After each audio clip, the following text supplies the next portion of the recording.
ದಿನಾಂಕ 1/5/2024 ಗುರುಗ್ರಹ ಮೇಷರಾಶಿಯಿಂದ ವೃಷಭ ರಾಶಿಗೆ ಪ್ರವೇಶ ಮಾಡಲಿದ್ದಾನೆ.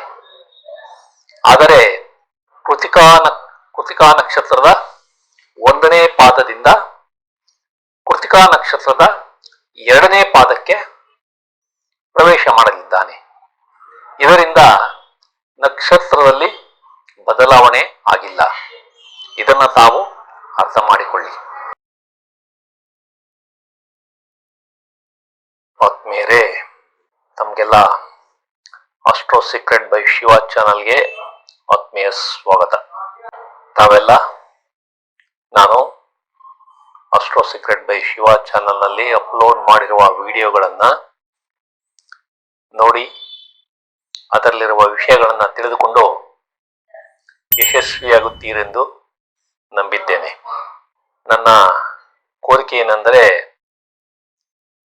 ತಾವು ಆದಷ್ಟು ಈ ಚಾನಲ್ ಅನ್ನ ತಮ್ಮ ಸ್ನೇಹಿತರಿಗೆ, ಬಂಧು ಮಿತ್ರರಿಗೆ ಶೇರ್ ಮಾಡಿ, ಅವರು ಸಹ ಸಬ್ಸ್ಕ್ರೈಬ್ ಮಾಡಿ ಈ ಚಾನಲ್ ಅನ್ನ ಪ್ರೋತ್ಸಾಹ ಮಾಡಬೇಕೆಂದು ತಮ್ಮಲ್ಲಿ ಕಳಕಳಿಯಿಂದ ಕೋರುತ್ತಿದ್ದೇನೆ. ಈ ಚಾನಲ್ಗೆ ತಮ್ಮೆಲ್ಲರ ಸಹಕಾರ ಮತ್ತು ಪ್ರೋತ್ಸಾಹ ನಾನು ಕಳಕಳಿಯಿಂದ ಕೋರುತ್ತಿದ್ದೇನೆ. ಆತ್ಮೀಯರೇ, ಈ ದಿನಾಂಕ 28/4/2024 10/5/2024 12 ರಾಶಿ ಅಥವಾ ಲಗ್ನದ ಭವಿಷ್ಯವನ್ನ ತಿಳಿದುಕೊಳ್ಳಲು ಈ ವಿಡಿಯೋಗಳನ್ನ ತಮ್ಮ ಮುಂದೆ ತರುತ್ತಿದ್ದೇನೆ.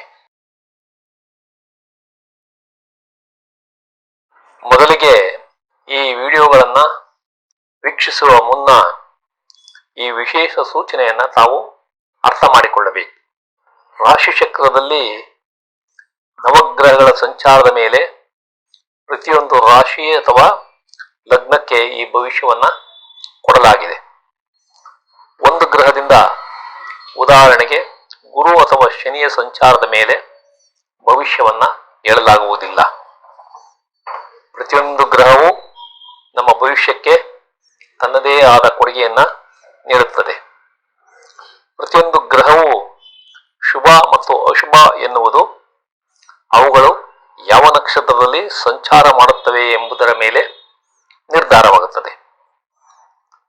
ಚಂದ್ರನ ಸಂಚಾರ ಒಂದು ಭಾವದಿಂದ ಇನ್ನೊಂದು ಭಾವಕ್ಕೆ 2 ಕಾಲರಿಂದ 2.5 ದಿನದಲ್ಲಿಯೇ ಮುಗಿಯುವುದರಿಂದ ಆ ಗ್ರಹವನ್ನು ಈ ಭವಿಷ್ಯದಲ್ಲಿ ಉಪಯೋಗ ಮಾಡಿಲ್ಲ. ನಿಮ್ಮ ಜನ್ಮ ಜಾತಕ ಮತ್ತು ದಶಾಭುಕ್ತಿ, ಅಂತರ್ಭುಕ್ತಿಗಳು ಸಹ ಭವಿಷ್ಯ ನೋಡಲು ಬೇಕಾಗುತ್ತವೆ. ಬುಧ ಗ್ರಹ 26/4/2024 ತನ್ನ ವಕ್ರ ಚಲನೆಯನ್ನ ಬಿಟ್ಟು ನೇರ ಚಲನೆಗೆ ಮರಳಿ ಬಂದಿದ್ದಾನೆ. ಇದನ್ನು ತಾವು ಅರ್ಥ ಮಾಡಿಕೊಳ್ಳಿ.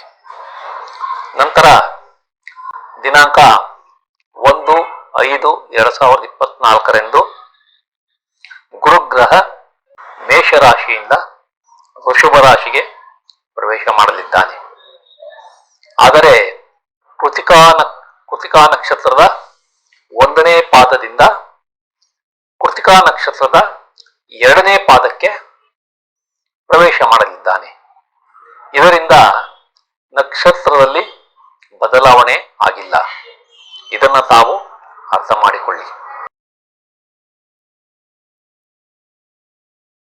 ಆತ್ಮೀಯರೇ, ಈಗ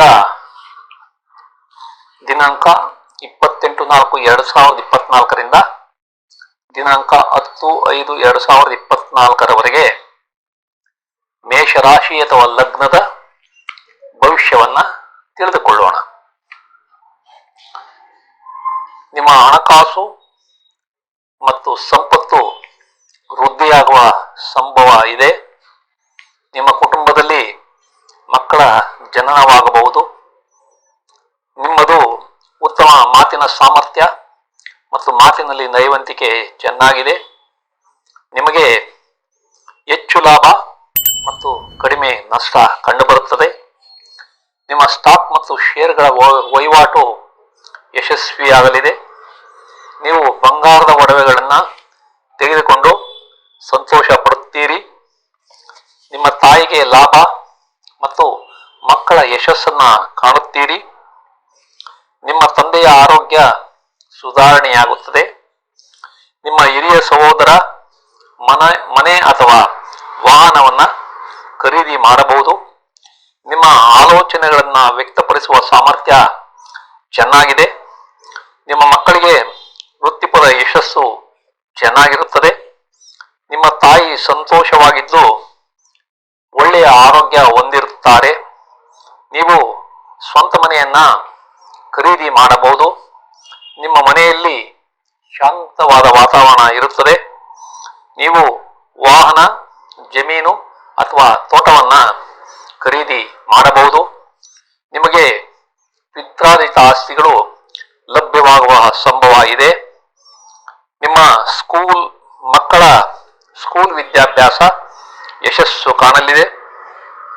ನೀವು ರಿಯಲ್ ಎಸ್ಟೇಟ್ ವ್ಯವಹಾರದಲ್ಲಿ ತೊಡಗಿದ್ದರೆ ಅದರಲ್ಲಿ ಯಶಸ್ವಿಯಾಗುತ್ತೀರಿ. ನಿಮಗೆ ಕೃಷಿಯಲ್ಲಿ ಲಾಭವಾಗುತ್ತದೆ. ನಿಮ್ಮ ಕುಟುಂಬದಲ್ಲಿ ಸಂತಾನವಾಗಿ ಸುಖ ಸಂತೋಷವನ್ನ ಅನುಭವಿಸುತ್ತೀರಿ. ನೀವು ಪ್ರೀತಿಸಿ ಮದುವೆ ಕೂಡ ಆಗಬಹುದು. ನೀವು ಮೊದಲ ಮಗುವಿನ ಗರ್ಭಧಾರಣೆಯ ಯಶಸ್ಸಿನ ಸುದ್ದಿಯನ್ನು ಸಹ ಕೇಳಬಹುದು.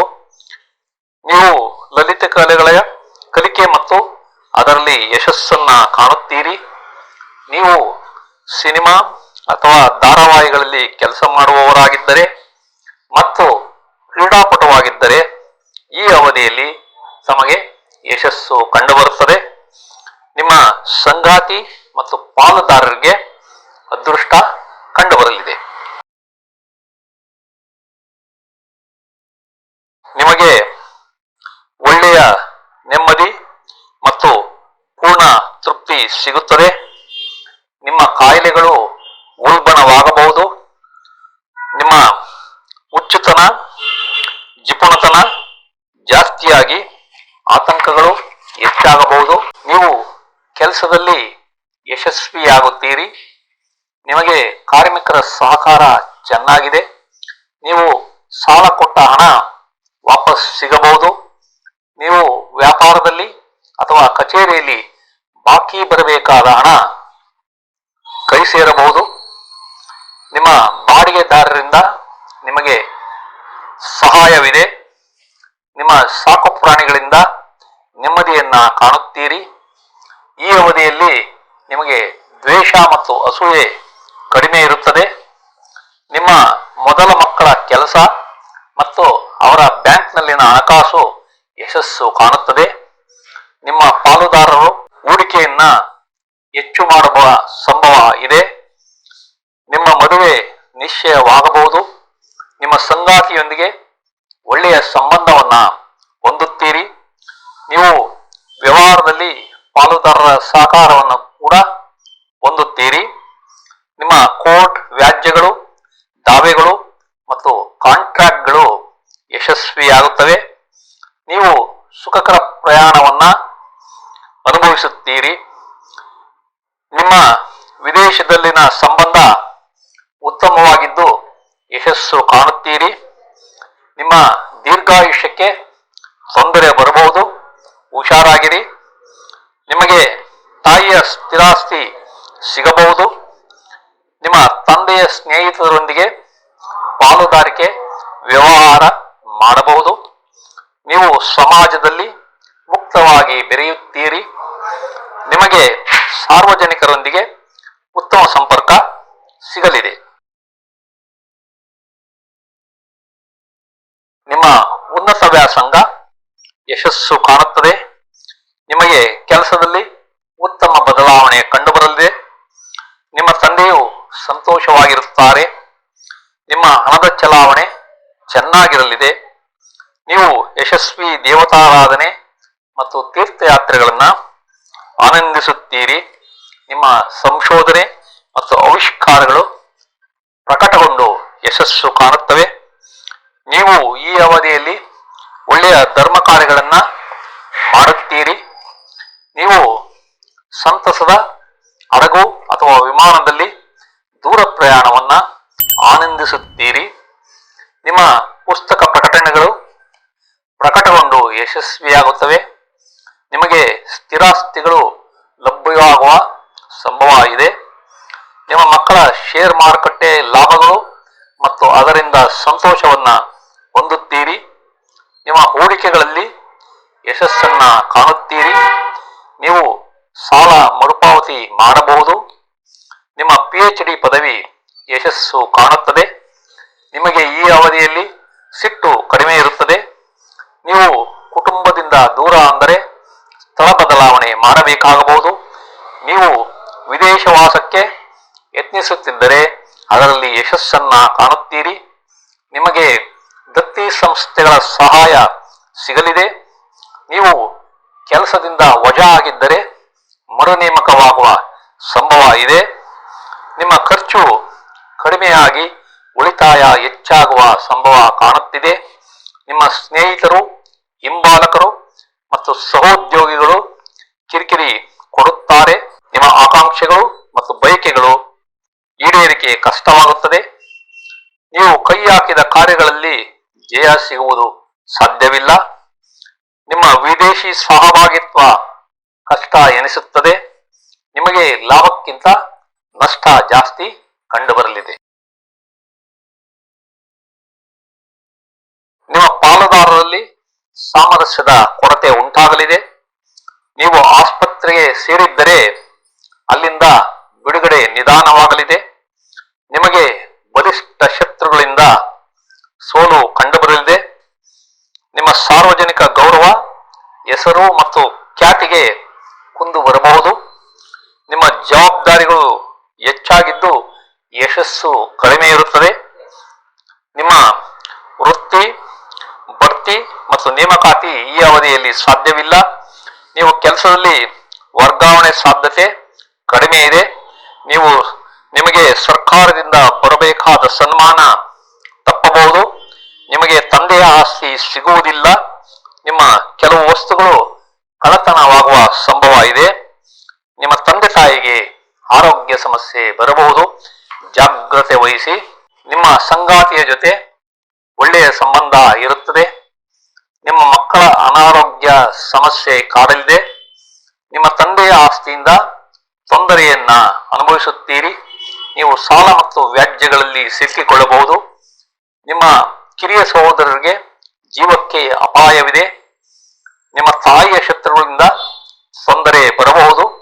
ನಿಮ್ಮ ಹಿರಿಯ ಸಹೋದರನಿಗೆ ನಷ್ಟವಾಗುವ ಸಂಭವ ಇದೆ. ನಿಮ್ಮ ಕಾಯಿಲೆಗಳು ಕಡಿಮೆಯಾಗುತ್ತವೆ.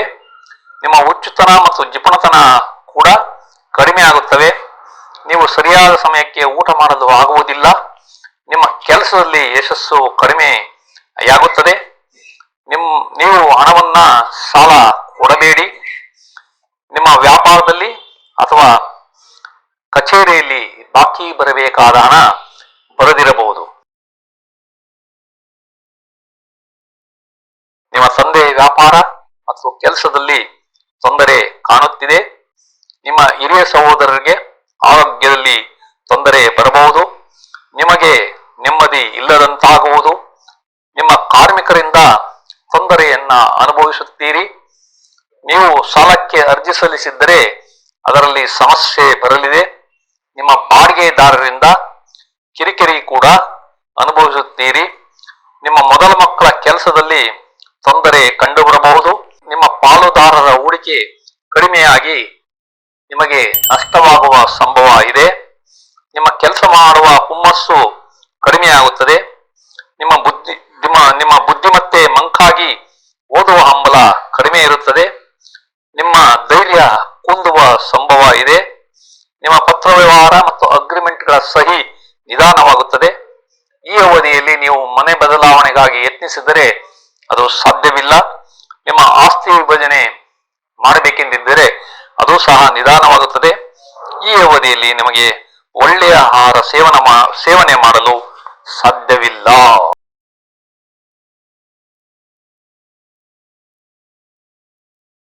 ಆತ್ಮೀಯರೇ, ಈ ಎಲ್ಲಾ ವಿವರಗಳು ನಮಗೆ ಇಷ್ಟವಾದರೆ ಈ ಚಾನಲ್ ಅನ್ನ ನಮ್ಮ ಬಂಧು ಮಿತ್ರರಿಗೆಲ್ಲ ಶೇರ್ ಮಾಡಿ, ಅವರು ಸಹ ಈ ಚಾನಲ್ಗೆ ಸಬ್ಸ್ಕ್ರೈಬ್ ಆಗುವಂತೆ ಮಾಡಿ ಪ್ರೋತ್ಸಾಹ ನೀಡಬೇಕೆಂದು ತಮ್ಮಲ್ಲಿ ಕಳಕಳಿಯಿಂದ ಕೋರುತ್ತಿದ್ದೇನೆ.